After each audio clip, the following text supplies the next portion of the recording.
a little bit different than these fine dignitaries here today, isn't it? I was just speaking to Mr. Payne back there, and I'm sure that the rest of them that are present here probably wouldn't be able to say that their sons and grandsons have probably spent several nights in that little building right across the street. They were very notorious for things that had began to happen to Aunt Jenny and her family during the Civil War. But nonetheless, in real life, I am Carla Waters. I am librarian at Hayville Public, and I love history. And it is an honor to be here for this great occasion today.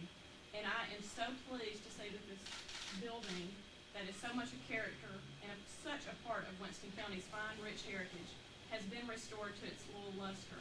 And I appreciate the Houston Historical Society, or the Restoration Project, and all the other organizations that devote their time to making our history live on for our children and all the generations to come. Thank you.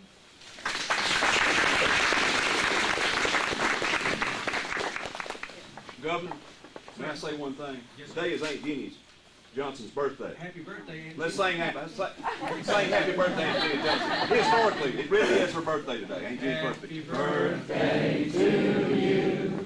Happy birthday to you. Happy birthday, Aunt Jenny. Happy birthday to you. Aunt Jenny was actually older than the county itself. So. She was born in 1846. That is correct. Very good. In my official capacity as the former governor of the state of Alabama, again, thank you for this occasion to speak on behalf of the great county and former state of Winston. In my alter ego as Robin Alfred Sterling, I'm proud to be a part of the great history of this area as well. And thank you so much for attending today, Mr. Harris. Thank you.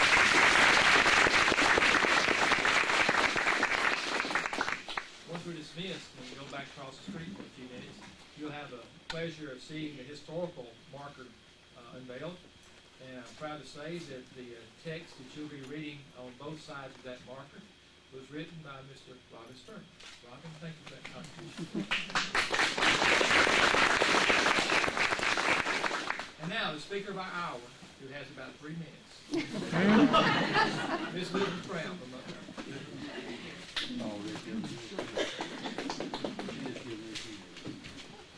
I'm not often on the program with the governor. I'm very quiet.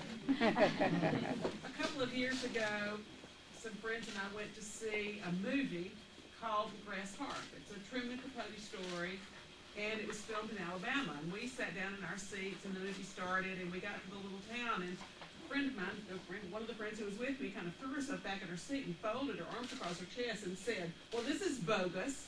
We told it doesn't look anything like Monroeville." And of course, she was right. And I would say that those folks from California, and since we call everybody that comes from somewhere else to the south Yankees, I guess these were Yankees from California. Okay? And to them, you know, things that are southern just look southern. But I think that the people in our fellow states, people from Georgia and South Carolina and Tennessee know the difference between their states and Alabama and the way it looks. And people who live in Alabama know the difference between Wetumpka and Monroeville. And they know the difference between Decatur and Dothan. And I think they know the difference between Winston County and Wilcox County. They don't look anything alike. And we have a really unique heritage in Alabama, and a lot of things that are unique to the areas. And certainly, this is a unique building. We did a little research in the process of this project. And there was only one other log jail in the whole eastern United States that wasn't moved off its site, and that one's in Virginia. And I thought at the time that the one in Virginia looked a little better, but now that this one's restored, I think I was wrong. I think this one looks really fine. Historic preservation is so important because it focuses on saving those things that make our communities unique. And that's important for 2 reasons. One of them is economic. It's different.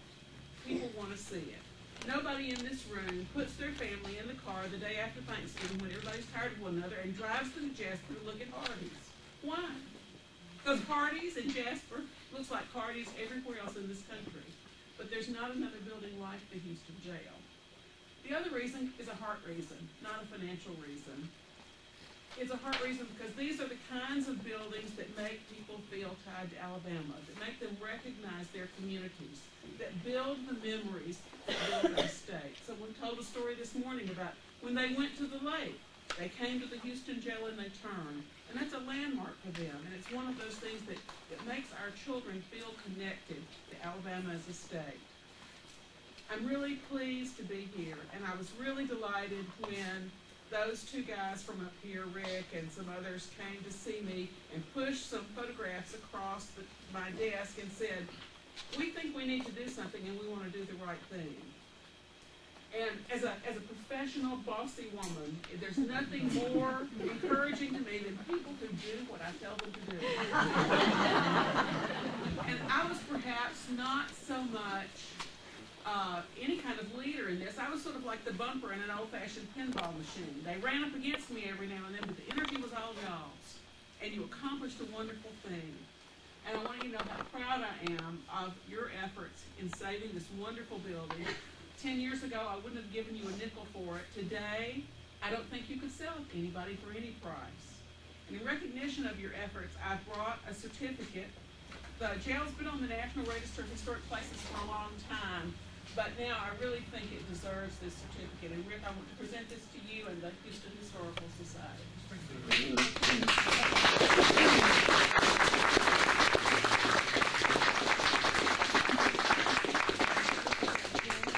He's determined not to be in front.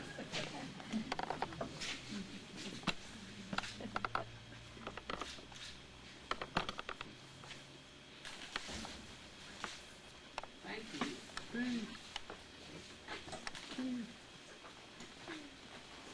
Let's go see.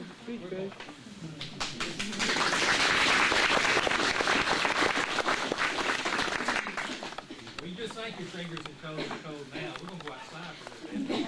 And if you wish to continue for the ribbon cutting, we'll proceed from here across the street to the jail. If for some reason you don't feel like you can make the trip, just take the first stop at the store, and you go and get some coffee and some refreshments, because all of us are going to join you afterwards back over there. So we're going to head out now. I'm going to ask Elizabeth if you would, Miss Betty, would y'all lead the way for us, because you're going to be doing all the work over there. And Governor, where's the Governor? And your First Lady, Miss Nora? Would you be honored to lead our procession across the street?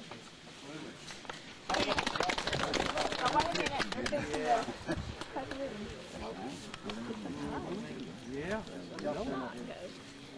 They got a shot from the other side to get the county history.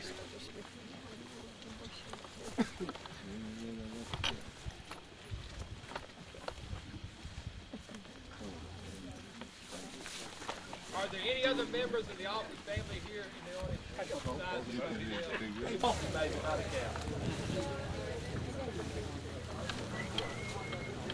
Maybe we'll get our water back.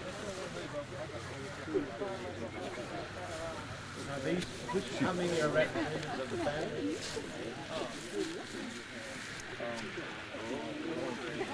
Four. Need on the in there. You do me a favor? Yeah, what you got? Take my notebook and write down the IDs, please. Okay, well, let me do that in just a minute, okay? All right, here's Pen.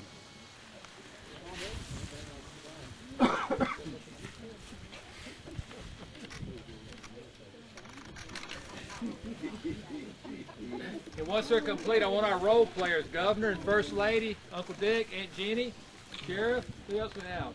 Reverend Martin. There you go. You want us here? In just a minute, we'll get it. When they're done, we'll do a picture of y'all. Okay. We're done with that. All right, let's proceed with the cutting then. Miss Betty, y'all assist in the cutting.